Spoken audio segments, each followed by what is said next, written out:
Сайн байцгаана уу? Япон хэлний агш одон чимэг байна. За энэ удаагийн ярилцлагаараа Musashi Urawa Япон хэлний сургуулийн тухай та бүхэндээ мэдээлэл хүргэх болно.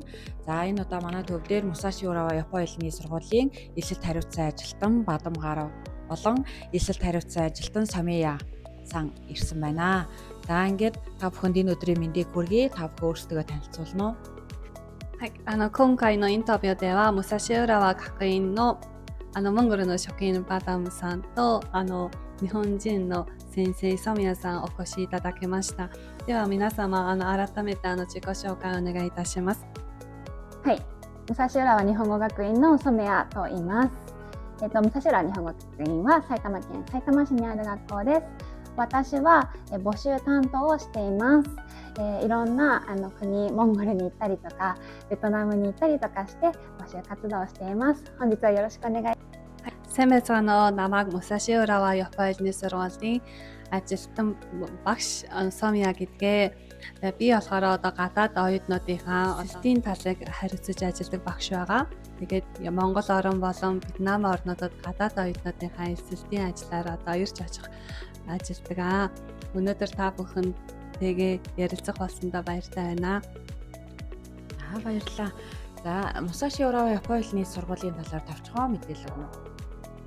ありがとうございます。では武蔵浦和日本語学院の特徴について説明をお願いいたします。武蔵浦和日本語学院は先ほども申し上げたように埼玉県さいたま市にある学校です。埼玉県は東京の隣にある県です。武蔵浦和日本語学院が460名学生さんが通っています。モンゴルの学生さんは30人です。で来年の4月からは新校舎が出来上がる予定で募集人数も拡大します。全体で学生さんは720名、モンゴルの学生さんは来年の4月生で20名来てもらう予定になっています。 За Musashi Urawa Япон хэлний институт нь Сайтама хот Сайтама мужид байрладаг сургууль байгаа. Тэгээ Сайтама хот нь муж нь болохоор Токиогийнхаа яг хажууд байрладаг муж. Токиогийнхаа төвлөө метрогоор Икебукуро руугаа 18 минут, Шинжикулугаа 23 минутыг суугаад очих боломжтой байршил сайтай газар байрладаг. Тэгээ манай сургуулийн оюутнуудын маань тоо бол нэг жилдээ 460 оюутан суралцдаг байгаа. Тэдний дундаас Монгол оюутнуудын маань тоо бол 30 оюутан суралцж байгаа. Ирэх оны 4 сард манай хичээлийн байр томсгоод хичээлийн шинэ 3 дугаар байр нээлттэй хийж байгаатай холбогдуулан оюутнуудын маань тоо 720 оюутан эсвэлэх боломжтой болж байгаа. Энэтэй холбогдуулан Монгол оюутнуудын маань тоо шинээр зөвхөн элсэн суралцах оюутнуудын маань тоо 20 оюутан болон ихсэж байна. Баярлалаа. Musashi Urawa Япон хэлний сургууль маань итгэмжлэгдсэн сургууль статустай байдаг тийм. Энэ сургуулийн статусын хадлаар тайлбар өгнө үү? За баярлалаа. ありがとうございます。では、武蔵浦和日本語学院は法人として認定されております。で、その法人としての認定されたことについてご説明をお願いいたします。はい、私たち武蔵浦和日本語学院は、学校法人の日本語学校です。そもそも日本語学校は、株式会社と、学校法人の2つの種類に分かれています。株式会社は、どうしても利益を追求しなきゃいけないですけれども、学校法人はそういったことはないので、しっかりと学校の勉強にフォーカスした、授業というのを運営しております。 За баярлалаа. Манай сургууль нь болохоор итгэмжлэгдсэн институт гэж нэрлэгдсэн байгаа. За итгэмжлэгдсэн институт гэдэг маань нийтийн эрх ашигын төлөө үйл ажиллагаа явуулдаг сургууль гэж ойлгож болно. Япон улсад маань хувьцаат компани хувьцаагаар үйл ажиллагаа явуулдаг хэлний сургуулиудаас гадна итгэмжлэгдсэн сургууль гэж хоёр байгаа. Манай сургуулийн хувьд бол нийтийн эрх ашигын төлөө оюутнуудынхаа хичээл сургалтанд илүү анхаарч үйл ажиллагаа явуулдаг хэлний сургууль байгаа маа. Дараагийн нэг онцлог асуулт байна. Musashi Urawa Япон хэлний сургуулийг төгссөн оюутнууд бараг 100% тий ихтэй сургуульд тэгээд тэр дундаа бүр Японы дээгүүр ордог ихтэй сургуульд төвшин суралцаж чадаж байгаа. Тэгээд энэ онцлог давуу тал яаж тэр хүүхдүүд одоо тэр алдартай сургуулиуд тий төвшин сурч чадж байна вэ? Тэр талаар яриад өгнө. ありがとうございます。では、武蔵浦和日本語学院は進学率が 100% の学校ですね。では、その秘密について教えていただけますでしょうか。はい、そうですね。武蔵浦和日本語学院が進学率が 100% の理由は主に2つあります。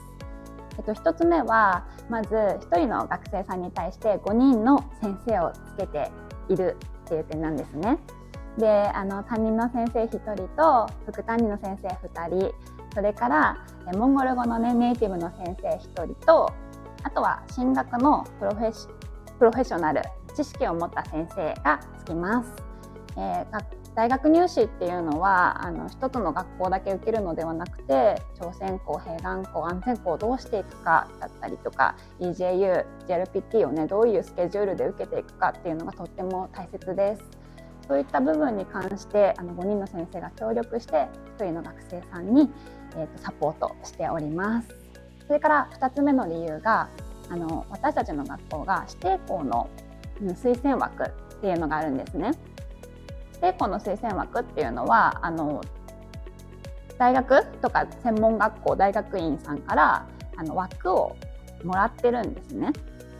だから通常の、入試よりも簡単に面接だけとかで入学できるようなちょっと優遇された受験制度がある。これが秘密の2つ目です。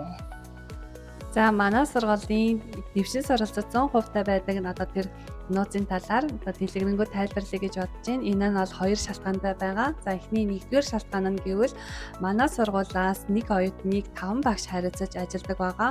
За, тэдгээр 5 багш нь болохоор анги удирдсан багш, туслах багш нь 2 багш, тэгээд түүн дээрээ одоо Монгол багш оюутныхаа орчуулгын ажилтнанд туслаад ажилладаг байгаа. Түүнээсээ гадна Японы ихтэй сургуулиуд дэвшин суралцахад мэргэжлийн зөвлөгөө өгдөг мэргэжлийн багш гэж байгаа. Тэгээд нийтдээ 5 багш маань тухайн оюутныг харилцаж ажилладаг байгаа.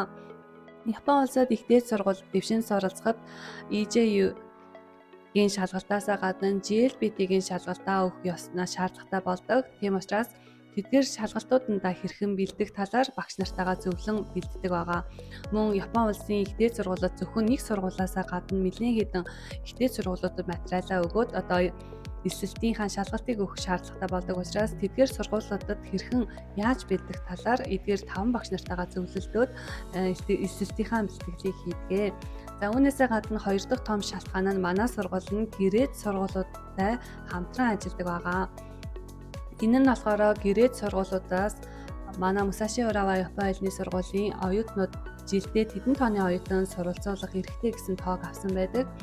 Тиймээс одоо гэрээд сургуулиудад тодорхойлолтоор элсэн суралцах тохиолдолд энгийн ихтэй сургуулиуд суралцахаасаа харьцангуй хэлбэр зөвхөн одоо ярилцлага өгөө тухайн ихтэй сургууль суралцах боломжтой болно гэсэн энэ одоо маш том одоо давуу тал болж өгдөг. Маш их баярлалаа.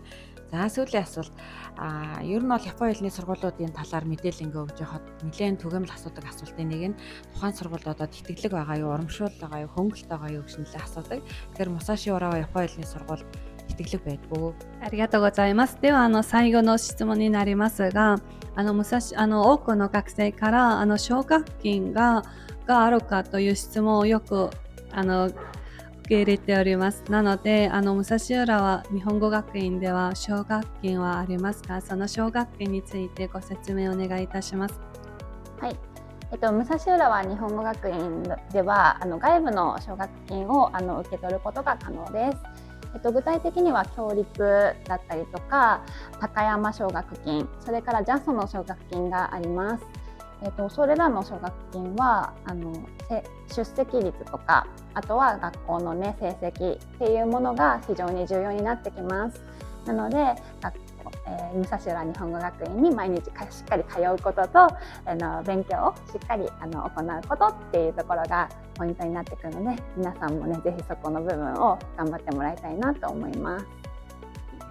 За Мусаши Урава Японы хэлний институтад суралцах хугацаанд одоо оюутнууд маань гадны тэтгэлгийг авах боломжтой байгаа.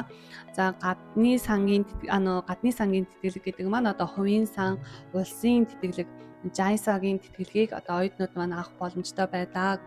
За тэтгэлэг авахын тулд оюутнууд маань мэдээж хэлний сургуультай 100% эрсдэлтэй ирэхээсээ гадна дүнгийн үнэлгээ мөн маш сайн үзүүлэлттэй байх хэрэгтэй байдаг. Тийм учраас одоо хэрвээ хэлний сургуультай суралцах хугацаанд тэтгэлгийг авахыг хүсэж байгаа оюутнууд маань Японы хэлнийхээ хичээлийг сайн хийгээд хичээгээрэй гэж зөвлөх байна. Баярлалаа. За ингээ өнөөдөр Мусаши Урава Японы хэлний сургуулийн талаар товчхон мэдээлэл та бүхэнд хүргэлээ. Тус сургуулийн 2026 оны 4-р сарын элэлтийн бүртгэл явагдаж байгаа. Та илүү дэлгэрэнгүй мэдээлэл авахыг хүсвэл Идокамс Японы хэлний сургуулийн төвд хандаарай. Баярлалаа.今日はどうもありがとうございました。ありがとうございました。